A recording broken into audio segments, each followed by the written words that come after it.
if your GPS is not calibrated correctly, what's going to happen is you're going to end up in a pond. Welcome to the Steward Lab Podcast with our parents, James and Amberlee Rich. Join Mom and Dad as they explore how to be good stewards with your time, money, relationships, health, careers, and even your kids, like us. It's all about growing God's kingdom. Come on, let's experiment. Well, welcome to the Steward Lab Podcast. We're so glad that you are here joining us. It took quite a bit of work to get this to record today. We had so many little issues that happened, and it makes me think about our last episode. If you haven't listened to episode 9 on organization, it's those little things that slip you up and make it challenging for you to go and do the financial tasks, just like we were having issues with having connectivity with our phone that's recording versus what's going on our laptop. It's like those little things that can really be those sticking points that it could have been easy for us to be like, oh, let's just not record, but we need to make sure we do this. And so I just want to encourage you, if you haven't listened to last week's episode, make sure that you do. We have an announcement. And it's not that I'm pregnant. No, it is not. Thank God on that clarity. Today, we're going to be talking about clarity, but not that type of clarity. We are going to be talking about clarity with your money. And for those of you that are already in the Steward Lab community, we will be releasing a module all about clarity. We're going to go much deeper in that module than we'll have a chance to on this podcast. For those listeners that are not part of our Steward Lab community, go to stewardlab.com, sign up. You'll have access to that. You'll also have access to our monthly calls. We have multiple monthly calls, and we've got a forum in there that you can ask us questions, and throughout the month, we'll be able to interact with you in that way. Yes, and you get group coaching. So you get a lot more interactive help throughout the time, because when you spend money and you are designating time to do anything, you're going to show up differently. And so if you really want to change your financial situation, it's a great opportunity at a low ticket price point. So Amberlee, is clarity really that big of a deal when it comes to your money? I think it's foundational. It's something that we do one-on-one with our clients. That's the first step, is that you need clarity. I think about it. We are going to be going to New York. We're traveling to speak at some different churches and have some workshops. And if we didn't know where we are going, the exact location, that's really important. That way we can actually show up. But we also need to know where we are located right now. And I think so often people are focused about what their financial goal is, but they don't know where they're currently standing. And so if you don't know where you're at, how are you going to be able to make it to where you want to go?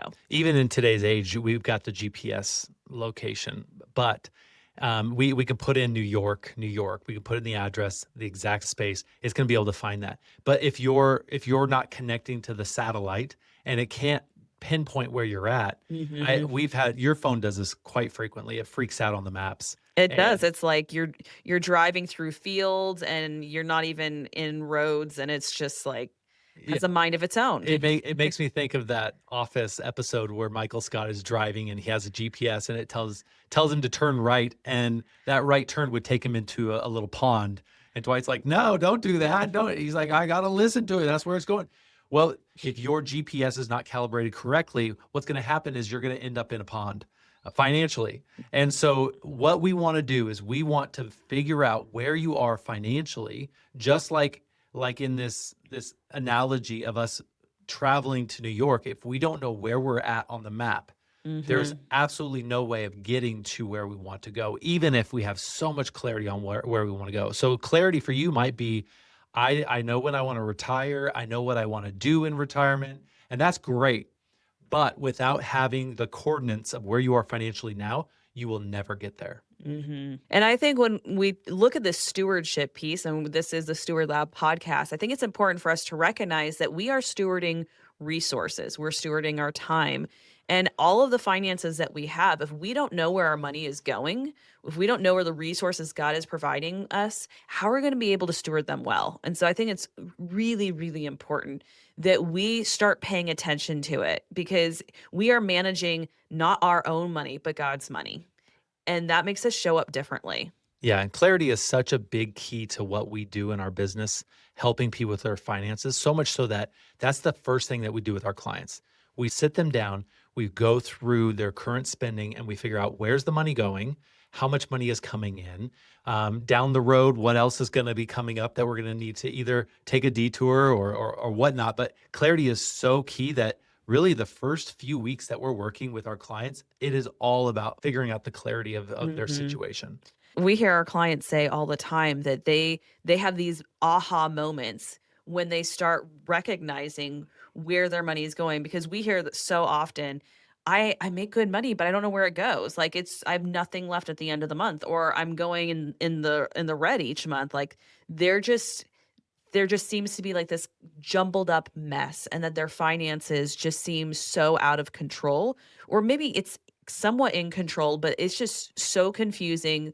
They just don't have a good view of what's actually happening. It's the same with married couples, though. Like if neither one knows where they're going, then they're going to end up going different places, for one. But we also see a lot of our clients that are married. One spouse knows exactly where they're at. They have great clarity with their finances. The other spouse doesn't, and that actually does not work very well. When we're driving somewhere, I usually have a really good feel for where I'm going to go. I know a lot of the back routes and where I'm going. And so I've got clarity on where I'm going to go. But there's times that I take a turn that Amberlee knows kind of where we're going, but she doesn't know the route that we're taking. And it causes her anxiety. She's like, you took the wrong turn. I was like, well, no, I didn't. I'm going the right way.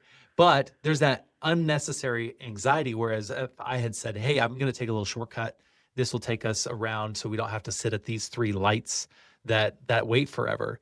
And then that communication allows us to be on the same page, and the trip becomes better for both of us. Because if Amberlee knows now I've got a plan, I know where I'm going, and she's good with the plan, she could sit back and relax and just make sure I don't miss the turn that I'm supposed to, which I do sometimes. Sometimes my mind is elsewhere.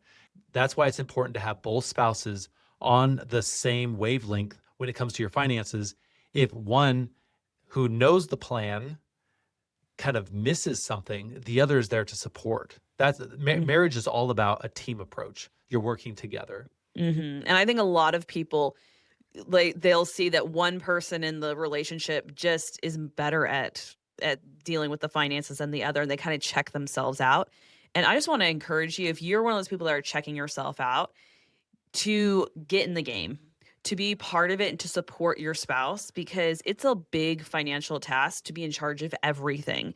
And those people are normally so stressed, and they're borrowing stress because you're not stressed about it. It's also important to think about, if you're married, there's going to be a point that potentially you're likely not going to die at the same time, but you're going to need to, both people need to know how to handle their finances. And so if you can be on the same page, you're going to be able to get to your financial destination faster, because you're going to have a team approach. But you also need to know that kind of information and how to pay the bills and do all the things. There's a pretty simple framework for us to gain clarity. A lot of people might think that I don't even know where to start to get the clarity that I need to get to where I want to go.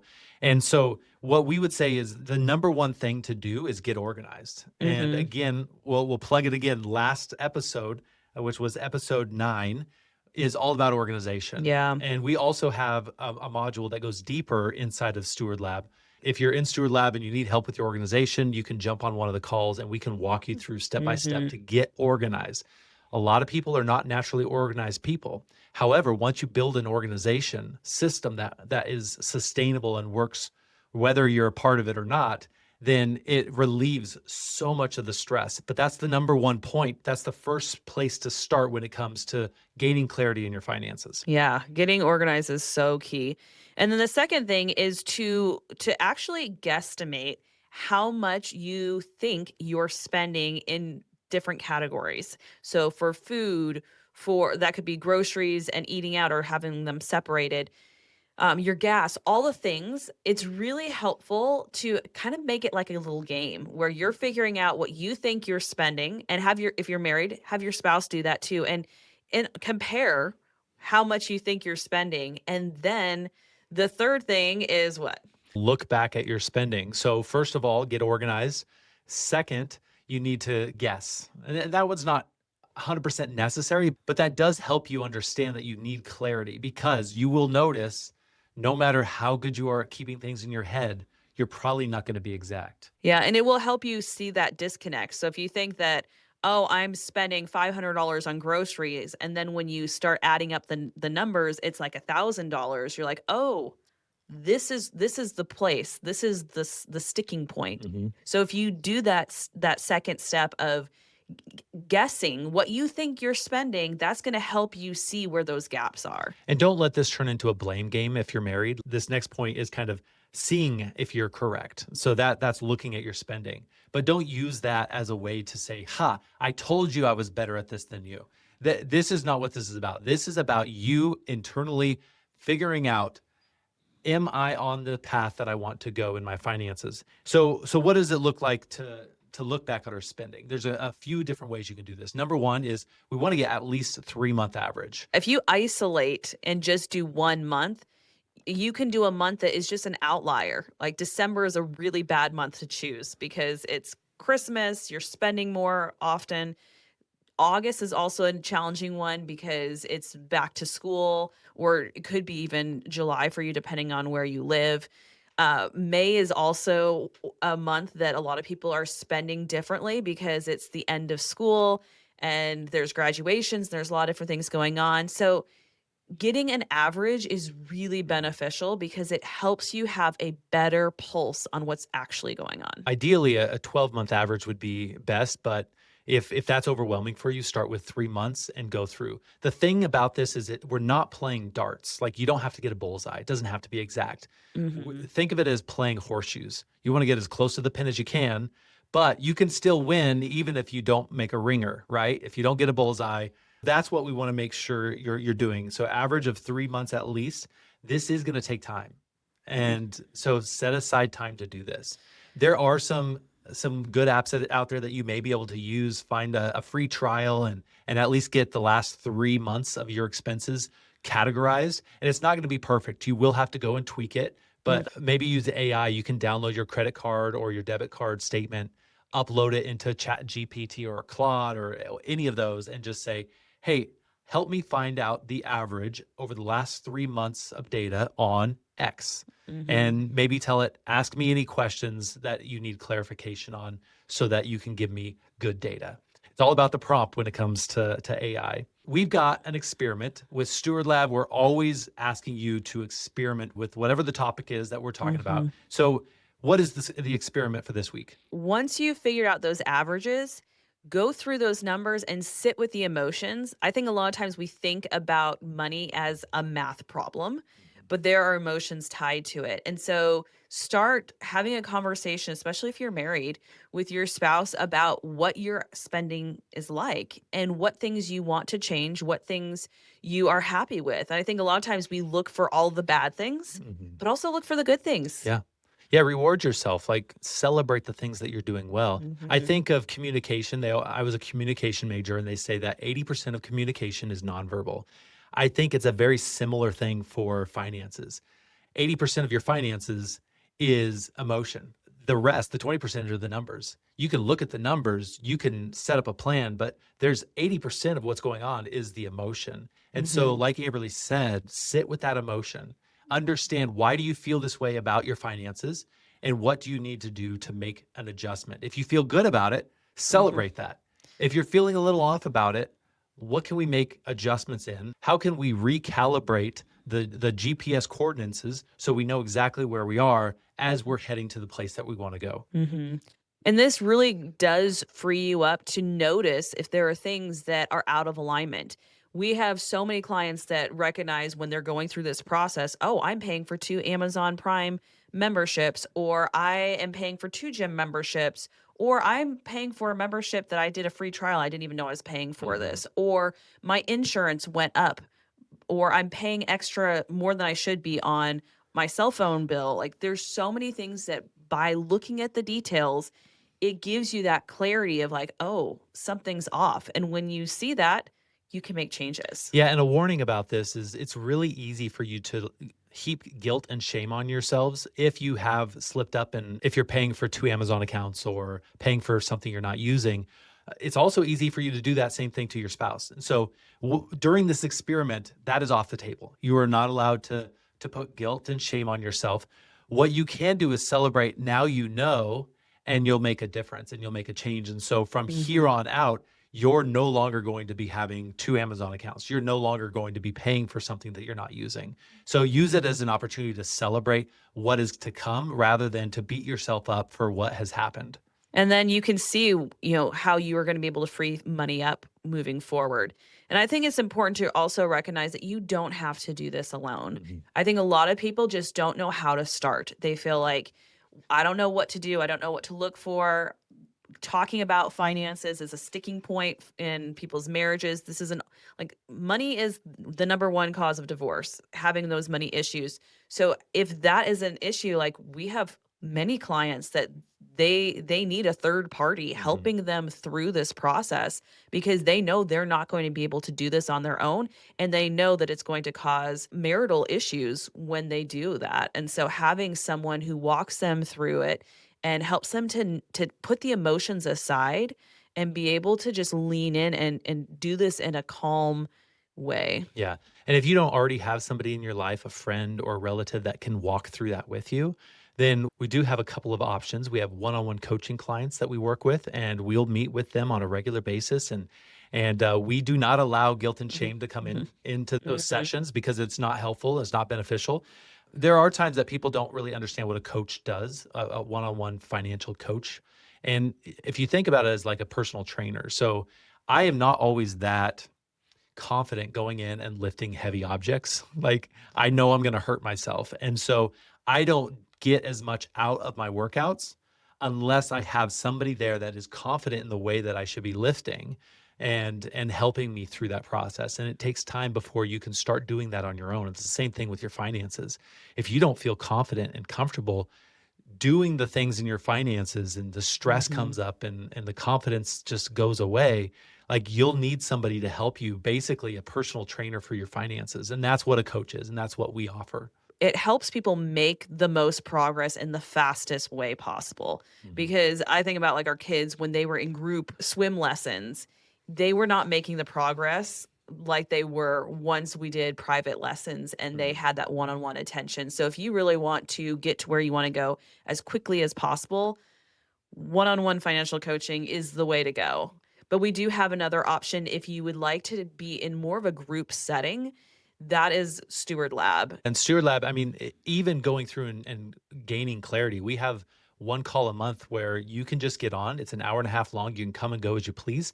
And you are basically just stating your purpose for being there. Everybody is on, they go on mute. Maybe you say, I'm getting organized and gaining clarity on my finances by figuring out my 3 months of expenses.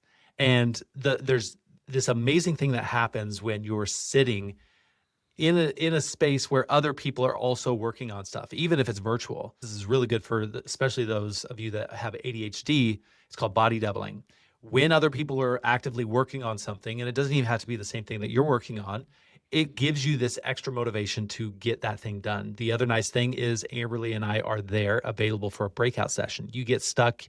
You don't know what categories should I put this in? Should I create more categories? Should I have less categories? You just raise your hand in that call. We jump on with you and we walk through that process with you of getting that situated so that you don't have to do the guesswork. Yeah, and it's in a private breakout session, so no one else is going to be hearing or being part of that. We also have a call each month where we answer people's questions that are part of the Steward Lab community.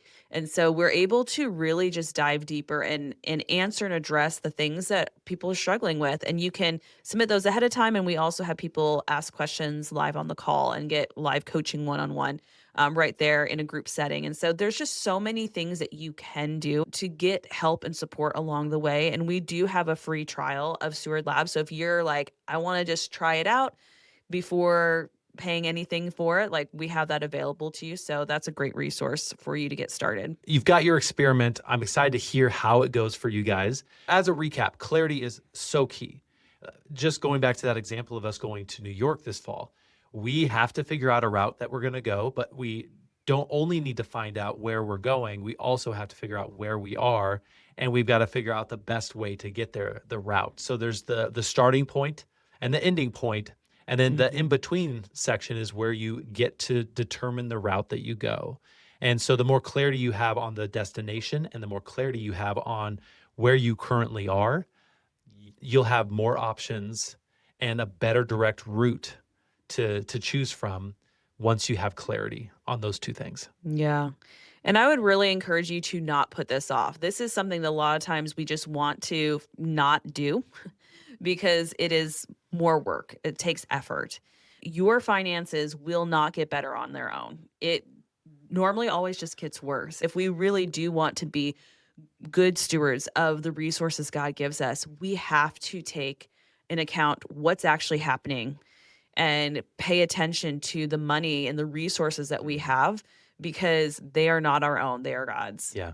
So without clarity of what you own, what God has given you, you can't really manage it in a God-honoring way, because a lot of times you don't realize where that money is, when it comes in, where it goes. And so this whole clarity piece is kind of foundational for your life in finances. I hope this encourages you to take this step to look back and see where your money is actually going. It will be time consuming. It will be something that will take effort. Don't try to do this all in one day. Give yourself grace and time to go through this process. Don't wait until tax season next year to figure out where your resources are actually going. Imagine how much farther you're going to get on any of your financial goals if you know where you're at right now. So that does it for the Clarity episode. Thank you so much for listening. Help us get the word out. We'd love for you to rate and review our podcast. If you're on YouTube, put in a comment. We're always looking at that. We'd love to answer questions there. And come join our community. We'd love to see your faces and have you part of our community and be able to answer your questions in a more group one-on-one setting. Yeah. Have a great day.